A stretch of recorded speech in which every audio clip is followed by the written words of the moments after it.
When kindness isn't enough. 6 Stoic responses to manipulators. You know the moment. The silence after someone twists your words.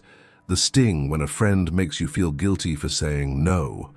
The frustration when your kindness is met not with gratitude, but with exploitation. Maybe it's a co-worker who keeps piling their work onto your desk because they know you won't refuse. Maybe it's a partner who disguises control as care, or a relative who uses guilt as a rope to pull you into their drama. You give, they take, and every time you try to step back, they make you feel selfish for protecting yourself. It's a cycle as old as humanity, and if you've ever felt drained by it, you are not alone. Here's the truth. Kindness is noble, but when it has no boundaries, it becomes a weapon in the hands of manipulators. The same generosity that makes you admirable can also make you vulnerable, and manipulators thrive on this imbalance. They know that people who value harmony hesitate to confront, that those who lead with compassion often fear being misunderstood. So they push. They test limits. They turn your best quality into your weakest link. The Stoics saw this centuries ago. They lived in a world filled with emperors hungry for power, teachers mocked by the ignorant, citizens manipulated by promises and fear. Marcus Aurelius, ruling the largest empire on earth, was surrounded by flattery, deceit, and schemes designed to exploit his sense of duty. Epictetus, once a slave, knew the sting of cruelty and manipulation better than most, yet he rose above it with a mind that no master could control. Seneca, advising emperors and navigating treacherous politics, understood that in a world of power games, clarity and inner strength mattered more than appeasing anyone's expectations. What they left us is not abstract philosophy. It is a battle-tested way of living that shows you how to stand firm when others try to bend you, how to preserve your dignity without closing your heart, how to protect your peace without becoming hardened or bitter.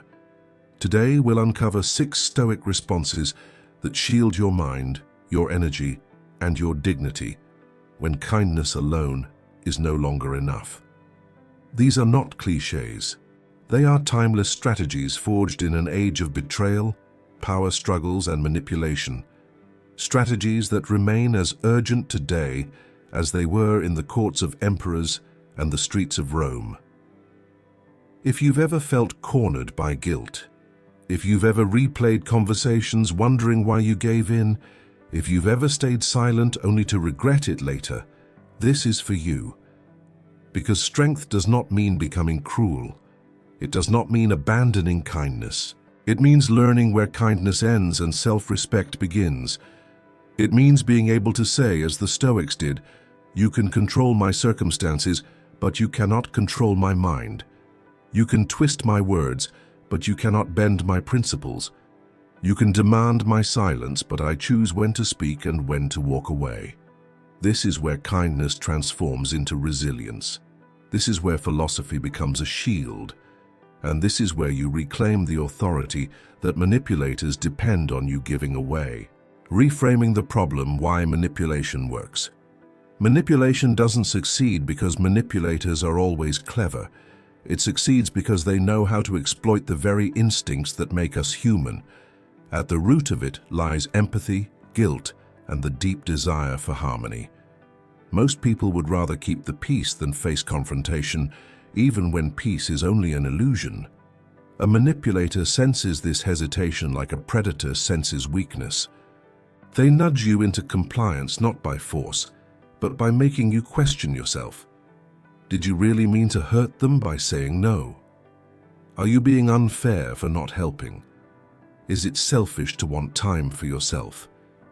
The moment you begin to doubt, they have already gained ground.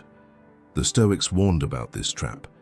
They taught that emotions, when unexamined, become tools others can use against us. Anger can be provoked, fear can be amplified, guilt can be manufactured. But the clearest danger is confusion, when you lose sight of what belongs to you and what belongs to others. Epictetus said it plainly: We control only our own judgments, choices, and actions. Everything else, how people twist our words, how they react, what they demand, is outside of us. Manipulators blur this line deliberately. They push you to believe their emotions are your responsibility. They plant seeds of guilt so that you will water them with your compliance. Think about how this shows up today. The co-worker who reminds you how much you owe them for past favors. The partner who insists that love means agreeing to their terms. The family member who frames your boundaries as betrayal. None of these tactics would work if you didn't care. None of them would land if you didn't value connection. That's the irony. Manipulation feeds on good qualities. The Stoic task is not to abandon those qualities, but to sharpen them with clarity. To see this more clearly, consider Epictetus. Born into slavery, he endured both physical abuse and constant attempts to control his will, yet he emerged with a philosophy that flipped the power dynamic. He taught that no one could manipulate him unless he consented. His master could command his body, but not his mind. His circumstances could be brutal, but his judgments remained his own. That's the kind of clarity that breaks manipulation. Not a loud resistance, not a desperate defense, but a simple recognition. This belongs to me, that belongs to them. I will not carry what isn't mine. This is where the Stoic path begins. By naming the trap, you strip it of its illusion. Manipulation works because it twists kindness into a chain. But once you see the chain, you can choose whether to wear it. And that choice, the one no manipulator can steal, is where the power shifts back to you. Response 1. The silence shield. There is a moment in every manipulative exchange when words are no longer weapons of truth but tools of distortion. The manipulator counts on your rush to explain, to defend, to justify. They know that if you keep talking, you will eventually give them something they can twist. This is where the Stoic weapon of silence becomes your greatest ally. Not silence as submission, but silence as a shield. The Stoics understood that silence can be more powerful than speech. Marcus Aurelius often reminded himself that reacting impulsively only binds you tighter to the games of others. Epictetus advised his students to speak only when their words served reason, not when provoked by emotion. Silence, then, is not the absence of power. It is its concentration. It unsettles manipulators because it denies them the reaction they depend on. Picture this. A colleague tries to guilt you into taking their task with a heavy sigh and a pointed remark about how you're always so helpful. Instead of rushing to agree or to protest, you hold eye contact and say nothing. Seconds stretch into discomfort. The manipulator expected you to fill the void with excuses or concessions, but your silence forces them to confront their own tactic. Without your words to twist, their strategy falters. In relationships, the same applies.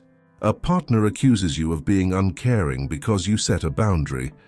The natural instinct is to rush into defense. That's not true. I care deeply. And already you're trapped in their frame. The Stoic way is different. Breathe. Stay silent long enough to let the accusation echo back on itself. Let the manipulator hear their own words in the emptiness. The silence communicates more than any speech. I will not be dragged into this performance. This practice is not easy. Silence feels heavy when you are conditioned to keep peace at all costs. But here lies the shift. Silence is not abandonment. It is presence. It is the choice to remain calm when chaos demands you join it. It is the refusal to be rushed into words that don't serve you. It is a reminder that you are not obliged to respond to every provocation, and that often, the most cutting response is none at all. The Stoics believed character is revealed not in what others say to us, but in how we choose to answer. Silence is a mirror. It reflects the manipulator's intent back at them, exposing the weakness in their game. When you master silence, You stop playing by their rules and start living by your own. Response 2. The stone wall of principles. Manipulators thrive on flexibility, the kind of bending that comes when your values are treated as negotiable. They press where they sense uncertainty, twist where they find softness, and push until you yield. But a Stoic understands that principles are not decorations to be shown when convenient. They are the bedrock, the stone wall that cannot be moved by guilt, flattery, or pressure. Marcus Aurelius wrote, "If it is not right, do not do it. If it is not true, do not say it." Simple, absolute, immovable. This was not advice for comfort, but for survival in a world of politics, betrayal, and schemes. He ruled an empire where manipulation was the currency of the powerful, yet he anchored himself in the clarity of principles. By doing so, he created boundaries that no amount of persuasion could cross. Consider the power of this in everyday life. A manipulator says, "If you really cared about me, you'd agree." Instead of arguing about whether you care, you return to principle. Caring doesn't mean abandoning my own limits. What you're asking is not fair, and I don't do what is unfair. That's not negotiation, it's declaration. A principle leaves no room for twisting. It is either honored or it isn't. In the workplace, this clarity is even sharper. Suppose your boss pressures you to take on work that violates your role or your time. You don't defend with emotion or complaint. You simply say, "I deliver on commitments that align with my responsibilities." This does not. No anger, no apology, no loophole. The wall is built, and manipulators find themselves slamming against it with nothing to grip.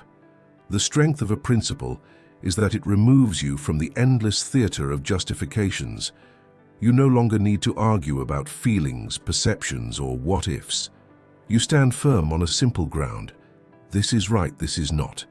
And in that firmness lies freedom, because once you live by principles, you stop being tossed around by the emotions and tactics of others. This is what Stoicism trains, the ability to know what belongs to you, your judgment, your integrity, and to guard it like a fortress. The manipulator may hurl accusations, play the victim, or try to lure you into compromise, but against the stone wall of principles, their efforts crumble. To live this way requires courage. It means some will be offended, some will retreat, some will no longer find you easy to deal with. But what is the cost of being easy for manipulators? It is your dignity, your peace, your very sense of self. Better to be called difficult while standing on principle than to be called kind while being exploited. When you choose to live by principles, you tell the world and yourself that your worth is not up for negotiation. And that clarity, more than any argument, disarms the manipulator's power. Response 3. The calm interruption. Manipulators count on momentum. They build their case with half-truths, guilt, and twisted logic, piling layer upon layer until you are overwhelmed. Their strategy is simple. If they keep talking, if they keep pressing, you will eventually cave just to end the pressure. The Stoic answer is to break that rhythm, not with rage, not with shouting, but with a calm interruption that slices through their performance like a blade. Imagine someone accusing you, "You never support me, you're selfish. If you really cared, you'd do this for me." The instinct is to defend, to argue point by point to prove them wrong, but that only pulls you deeper into their frame. Instead, you respond with a composed interruption. "I see where this is going, and I won't continue this conversation in this way." Short, clear, unemotional. The manipulator's momentum collapses because the stage they set is gone. The Stoics knew the value of such interruptions. Seneca warned that anger and emotional reaction feed the very fire others try to ignite in us. By refusing to play the role they cast for you, you take control of the script. You demonstrate mastery, not of them, but of yourself. A calm interruption tells the manipulator, "I hear you, but I am not a character in your story. Consider how this feels in the workplace." A superior heaps pressure, dressing it as team spirit, trying to corner you into an unfair task. Instead of arguing about workload, you say, "I understand your request, but I'm not available to take this on." That's it. The calm interruption reframes the moment, cutting off manipulation before it builds. In relationships, this tool is even more powerful. A partner or family member uses emotional blackmail, stacking accusations one after another. You stop the flood, not with counter-accusations, but with a steady hand. "I won't accept this framing. If we want to talk, it must be respectful." That line may not end the conflict, but it ends the manipulation's momentum. What makes the calm interruption stoic is the restraint it demands. It is easy to explode. It is tempting to retaliate.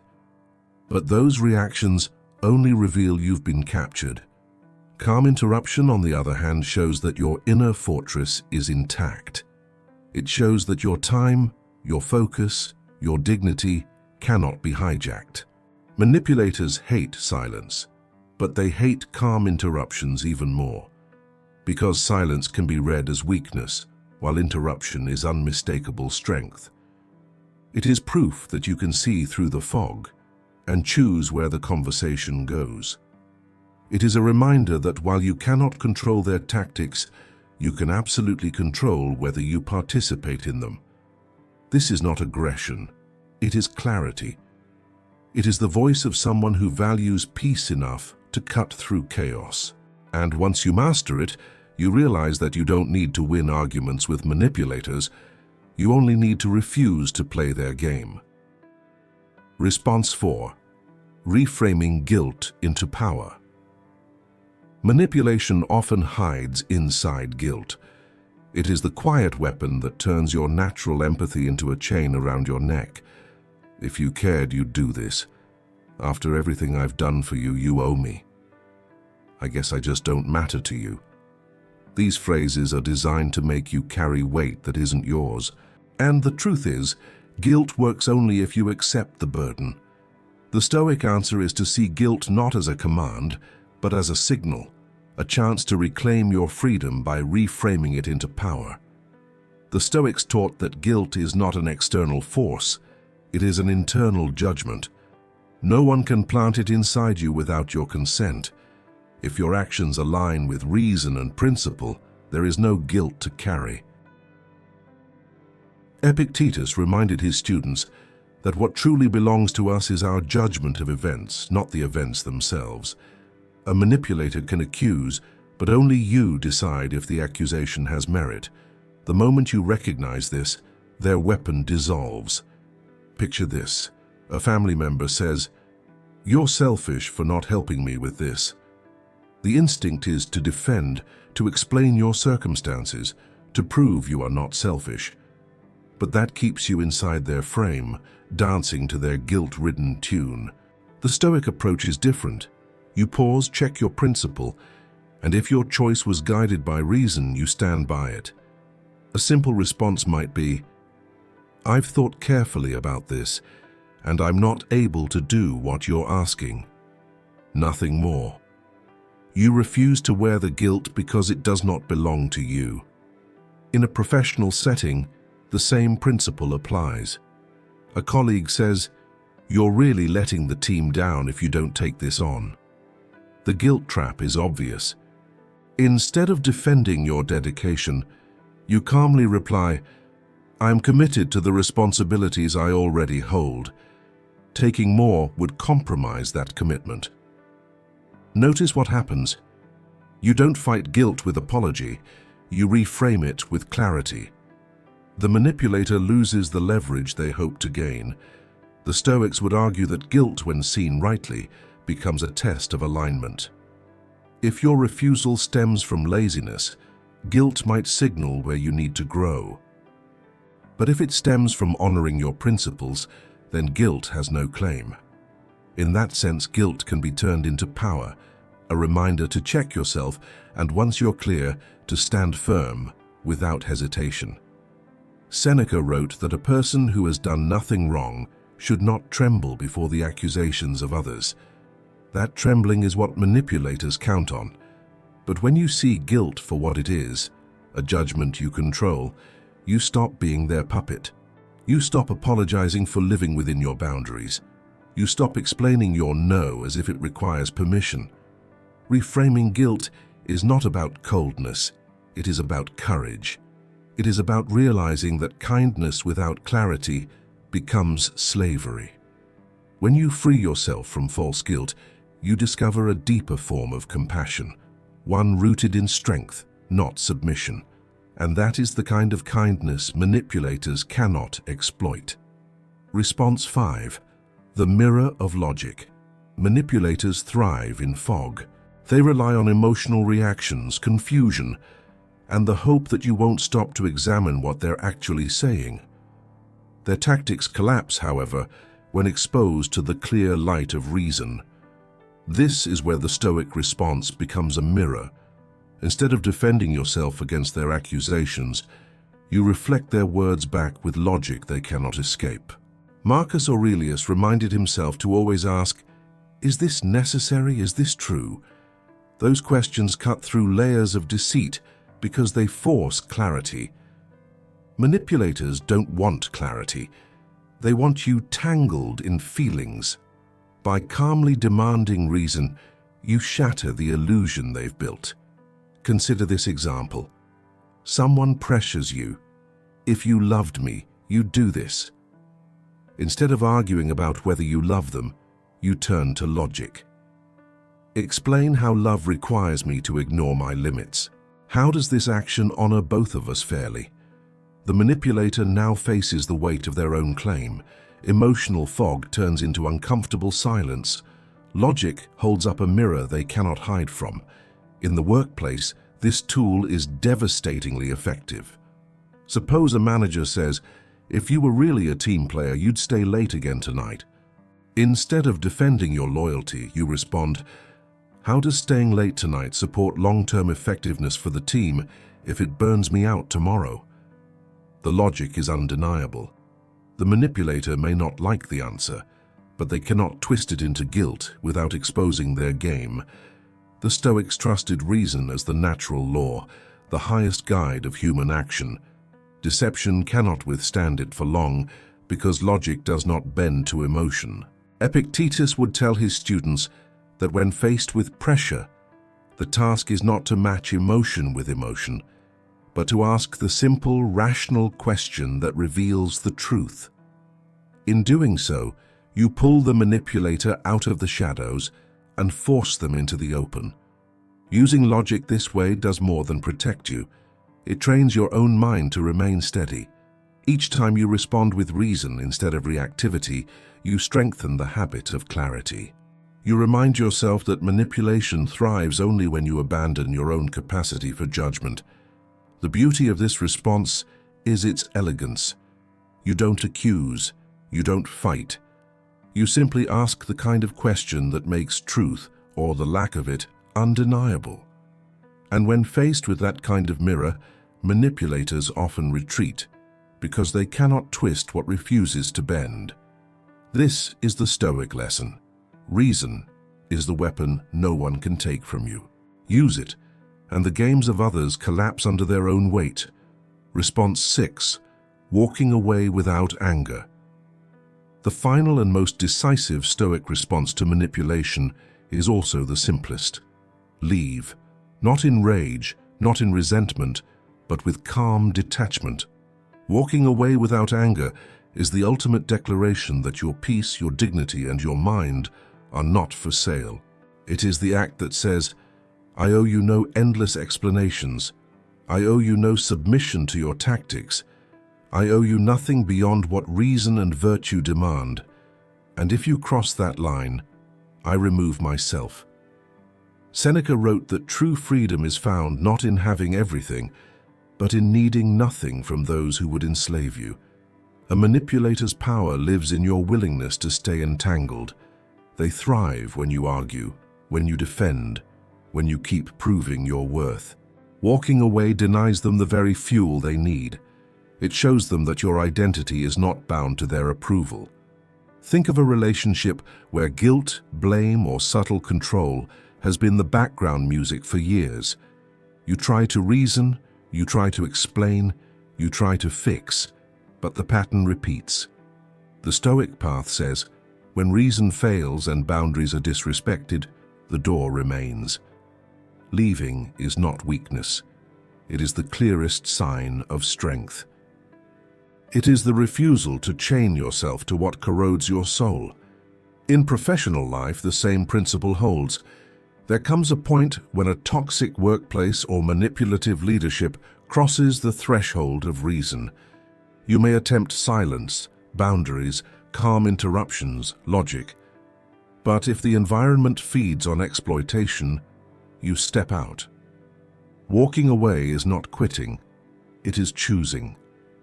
It is placing your energy where it can serve both you and others without being drained into emptiness. The discipline lies in doing this without hatred. Anger binds you as much as guilt. The Stoics warned that fury at injustice only gives it more life inside you. Walking away without anger is liberation. You carry nothing with you from their game. You leave not in bitterness but in clarity. You say to yourself, their actions belong to them. My response belongs to me, and my response is to move forward. This response frightens manipulators the most because it is final. They can argue with your silence, challenge your principles, mock your calm interruptions, even try to twist your logic. But when you are gone, when you no longer provide the audience they need, their power ends. The play closes. The curtain falls.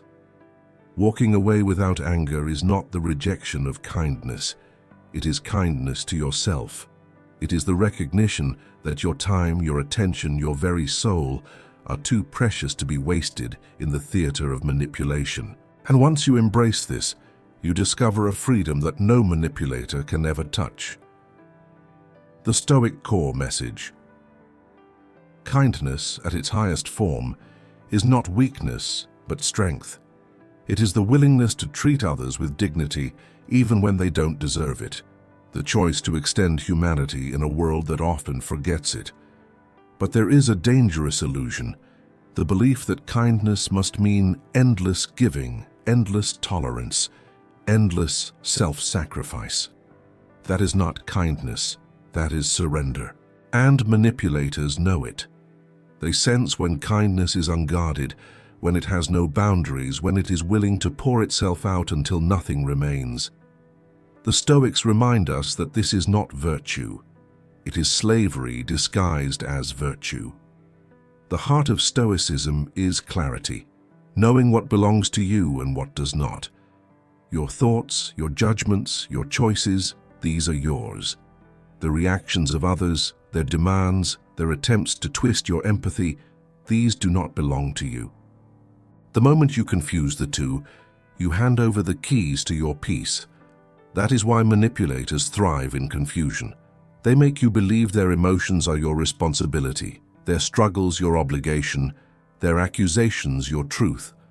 But when you step back, when you remember that your mind is sovereign, their power collapses.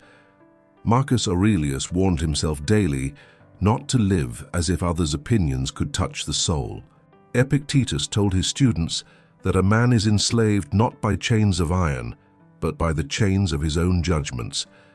Seneca wrote that he who seeks to please everyone becomes a slave to everyone. Their voices converge into one message: your freedom begins where your boundaries begin. Think of the image of a shield. A warrior does not carry it to shut himself away from the world.